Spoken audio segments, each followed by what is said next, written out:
buhayin ng Diyos, hindi naman patatayuin ang babae dito ng patay! Buhay yung babae! Kaya natin ang babae ng Diyos!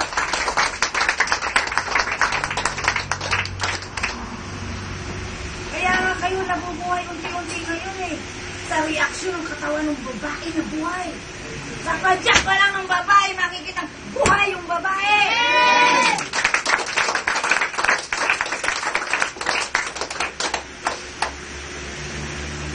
Kaya kayo na ang bahala. Kung kayo ba'y patay pa.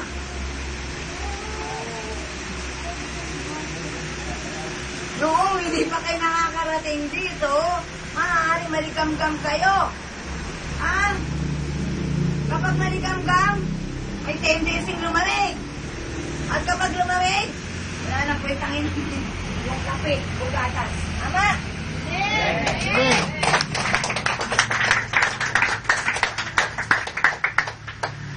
Dapat kayo'y manatiling mainit sa pag-ibig sa Diyos. Amen. Yan ang nais ng Diyos. Umaabaw sa inyong puso ang pag-ibig at paghahanap sa Kanya. Ano ba yung unang utos? Ibigin mo ang Diyos ng buong puso, ng buong isip, at buong kalakasan. Amen. Bago mo isipin yung mga niligawan mo, at saka yung mga nanliligaw sa mga babae, o unahin muna pagkagising sa umaga ang Diyos. Amen. At sa mga may asawa, bago naman unahin ang asawa, manalangin muna kayong dalawa para masarap ang inyong happy together. Amen.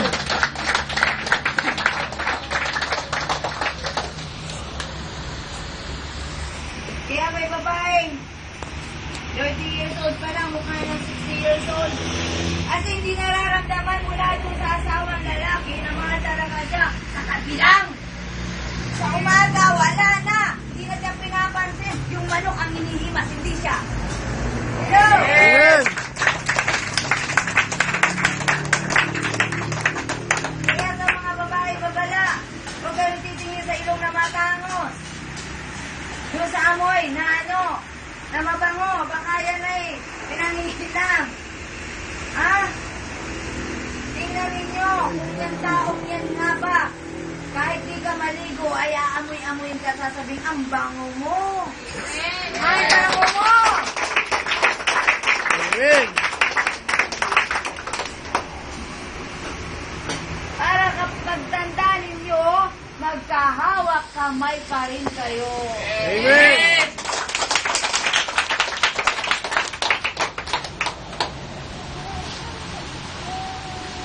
Yun nga, may tatanungin ang Espiritu ng Diyos, oh. Ang guro, kapag nagle-lesson yan, tinitingnan niya kung sila nakikinig.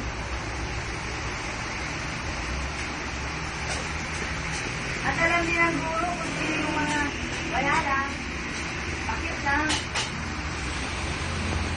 Sige nga, try natin. Ayaw ka. Jesus ba, dala mo? Nagsisisi ka ba ng karating ka dito? Sino pa sasalamatan mo? At saka sino pa yung tao nagdala sa'yo rito? Sino yung taong ginamit ni Jesus para makarating ka rito? Ano pangalan niya? O para pa kasi Beverly? Amen.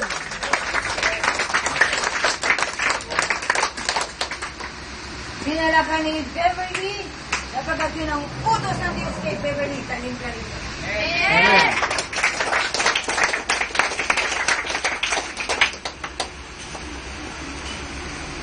Sino ang gutom na? Asan ka ng gutom na? Naaamoy na yung bawang at sibuyas doon sa nilulutong ulam.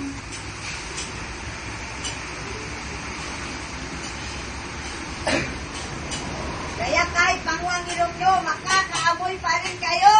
Amen.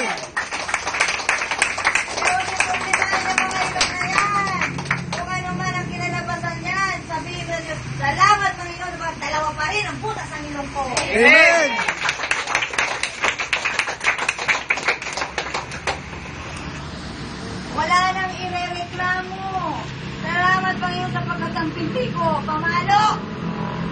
Para pag tumakbo ka, hindi ka matutumba. Oh, yan. Oo nga pala doon nagaspang. Kapag ginawa ka ng asawa, may sasabihin, pakikuskus nga, pakidala nga sa ano yan. Saan? Sa putspa. Putspa ha, pero yung kamay ang ipapalinis. Kasi ang kapal. Kung ano man meron kayo sa inyong mga katawan, ipagpasalamat nyo sa Diyos. Amen.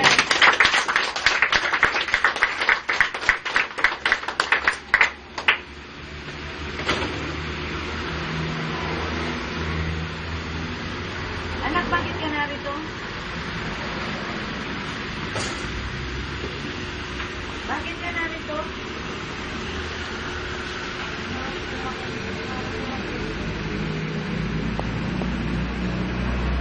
Sinong hinahanap mo? Lakpakan siya.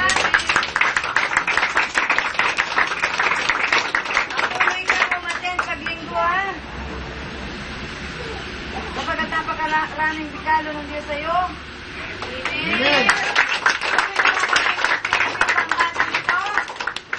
Maging Miss Philippines para ilaban sa Miss International.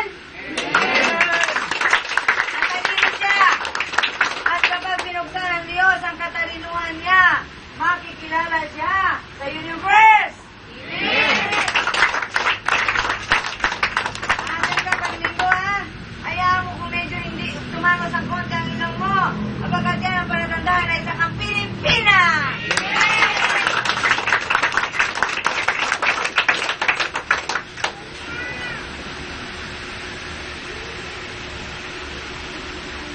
Kahit di ka nasunduin, ha? Pusa kang pupunta. Pero magpuputi ka na, ha? Pangalawang beses ko na ngayon.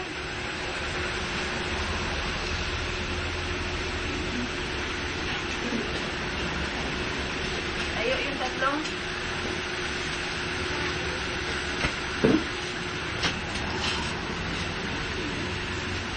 Harap kayo sa bago. Makita yung mga mukhang yan na binago ng Diyos.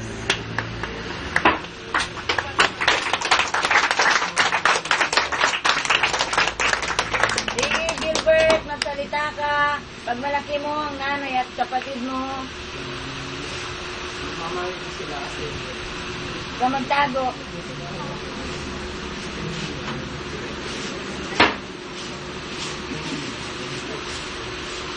Magmamahal ko sila kasi ano. Kasi kahit minsan kahit ano, yung mapigitan nila na ano, magmamahal ko pa rin sila kasi ano. Yun, nabubuhay pa rin nila kami. Paano sila nakarating dito? Sino ang may dahilan? Sige, bakit nga sila nakarating dito? Sino ang binagong una ng Diyos? O ay sabihin mo sa kanila. Bago ako, dahil kasi dati ano, yung buhay ko, hindi ko alam kung mabubuhay pa ako dati kasi ano eh, kasi kukulong na ako. Lahat ng, halos lahat ata ng kasalanan nagawa ko din. Pero naramdaman ko na ano, mahal ako ng Diyos na hindi ako hinihingi. Amen. Pakiramdam na pag mamatay ako sa biyano na ako dadalhin. Papasalamat ako kasi yung mga ano, yung mga kapatid ako na suporta sa akin. Suporta sa akin dito sa buhay. Nagmamalay ko si God kasi binago niya ako. Ginawa niya maayos yung buhay ko. Hindi niya ako pinabayaan. Masabi ko na napaka-banad ko kasi napunta ako dito. Amen. Sana kayo mga pupunta dito, hindi na kayo mawala kasi sigad may tumatawag sa inyo. O sige, sabihin mo, dapat wala ka dito ngayon, pero bakit ka narito ngayon, di ba? Dapat nasa bundok ka. Sige, sabihin mo sa kanila. punta sana ako sa amin, sa bundok sa may puno. Kaso pinili ko to si God kasi dito ako nabago. Hindi ako nabago sa bundok. Amen. Sige, una kayo mag-ina. Ito ang buong katotohanan ng kwento para mag-isip yung mga bago. Si Gilbert palaboy na.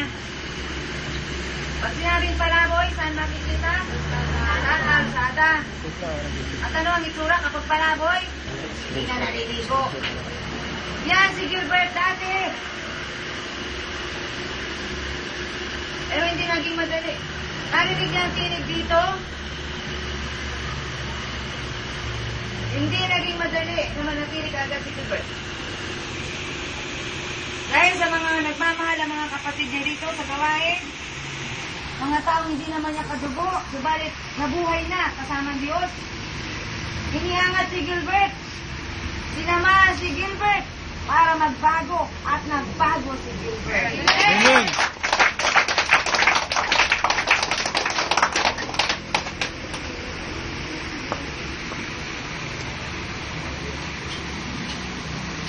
Kung sakali sa kanyang pagiging palaboy na pahamak siya, maaaring dadalhin siya sa ospital, buhay pa. Pero paglabas niya ng ospital, ganun pa rin siya.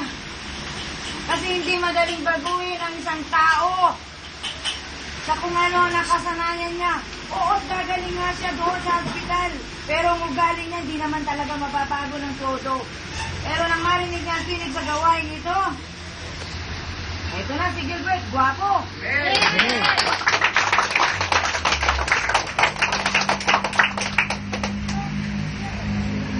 At hindi lang yan. Si Gilbert na hindi pinapansin dati, ngayon siya ng center of attraction sa gawain ito. Amen.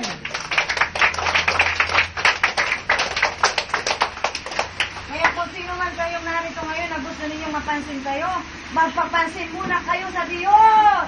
Yes!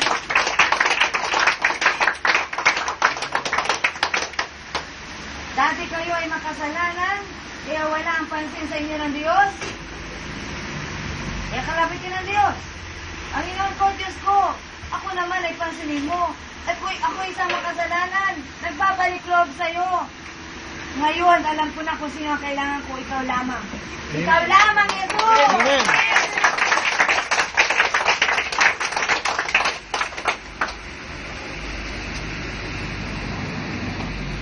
Ang Diyos na nagbabago,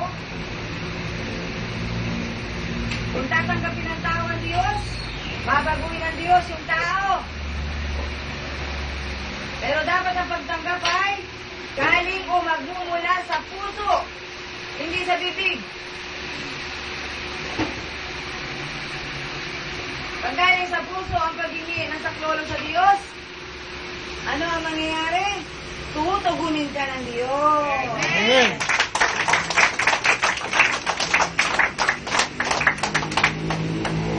Yan sa mga taong bigo. Ano ang ibig sabihin ng bigo? Maraming ginustong bagay. Hindi nagtagumpay. Kasama na dyan yung pag-ibig. Nagmahal naman. Subalit hindi minahal ang minahal niya. Hindi siya minahal ang todo ng minahal niya. Kapag nagmahal kayo, sige lang, magmahal kayo. O na kayo magitay na mamahalin din kayo ng minamahal nyo. Amen. Kapag nung napako sa Yeso sa krus, minahal ba siya ng mga taong nagpako sa kanya sa krus? Hindi. Pero anong sabi ni Jesus?